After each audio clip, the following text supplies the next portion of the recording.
ایک صاحب کو پیسوں کی ضرورت تھی، گھر کے لیے پیسوں کی اشد ضرورت تھی، بہت زیادہ ضرورت تھی پیسوں کی. تو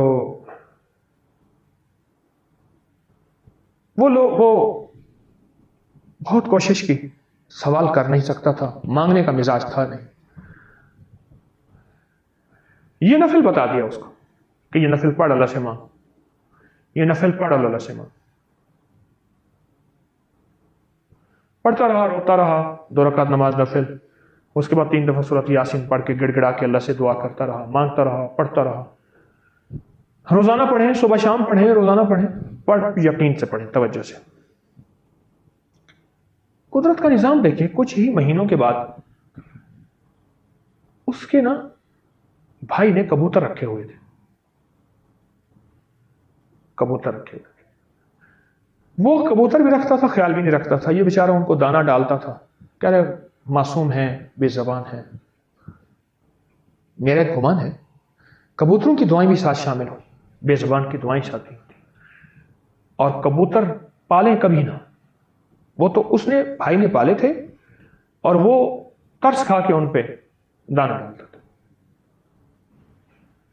تو کبوتر کا شور سنا اس نے،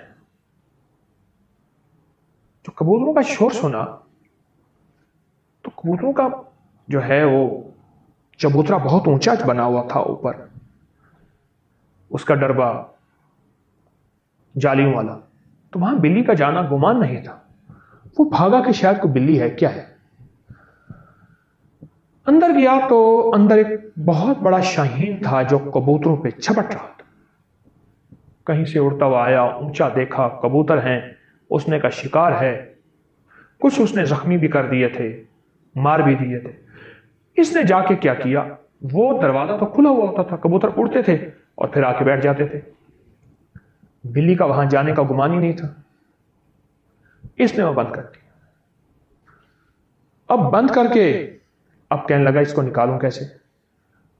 ایک دوست تھا، اس کو بلا کے لایا، وہ شکاری تھا. اس نے دیکھا، اس نے کہا وہ تو لاکھوں روپے کی چیز ہے، کہاں سے آئی؟ ایسے آ گئی. کہا تیری تو قسمت ہے.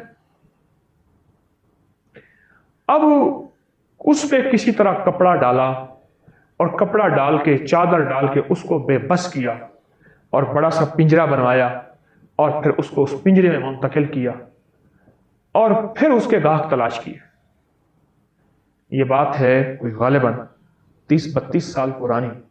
اس دور میں وہ 7 لاکھ کا بکا تھا، 7 لاکھ کا بکا تھا اور اس کو ضرورت تھی 1.5 لاکھ کی. نفل حاجت کے اور سورۃ یاسین پڑھتا رہا یقین سے